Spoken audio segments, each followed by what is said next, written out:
తదనంతరం కార్యక్రమాన్ని మళ్ళా వస్తూ ఉన్నారు కాబట్టి మరి ఒక అరగంట మీ ఓపికతో కూర్చొని కార్యక్రమాన్ని దిగ్విజయం చేస్తామని కోరుకుంటూ ఉన్నాం. జై శ్రీమన్నారాయణ.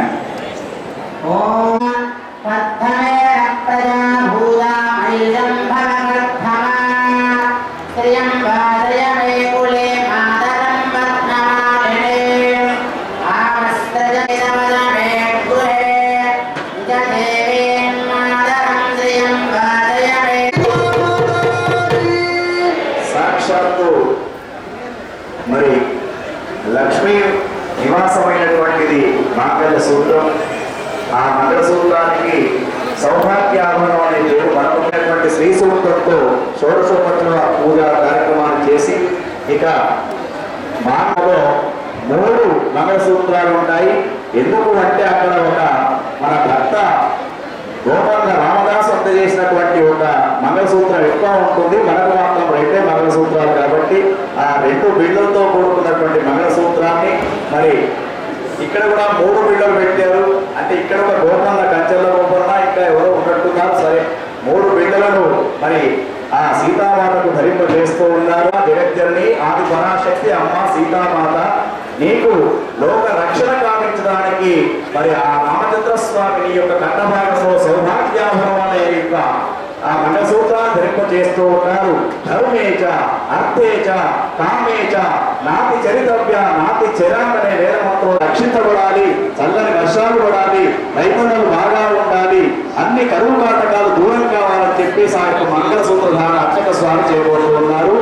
చేతులు పైకి జోడించాలి.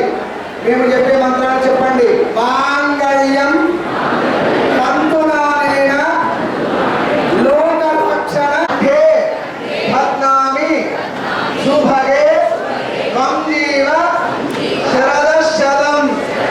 మాంగళ్యం తంతునానేన హేతునా కంఠే పద్నామి శుభగే త్వం జీవ.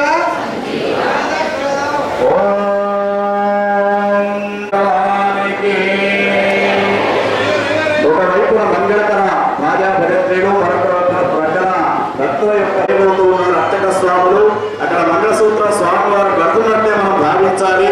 ఆ మంగళసూత్రాన్ని మరి జగన్మాత అయినటువంటి సీతామాతకు మరి ధరింపజేయబోతూ ఉన్నారు. ఆ సీతామాత కంఠభాగంలో అంటే అర్చక స్వాములు భావన చేస్తూ కడుతూ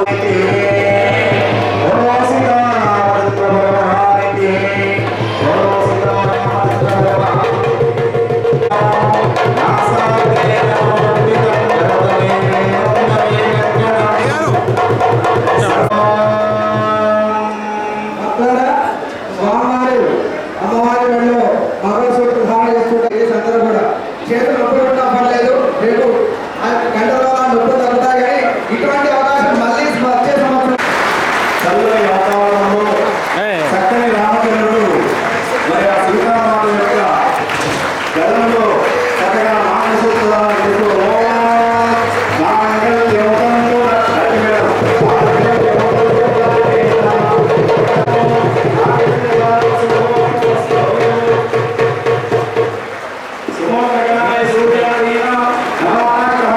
చేస్తూ వర్షం పడాలని చప్పట్లు కొడుతున్నారు. జై శ్రీమన్నారాయణ. ఇక నవరాత్రి కార్యక్రమం ఒక 15 నిమిషాలు కార్యక్రమం అయిపోతుంది కాబట్టి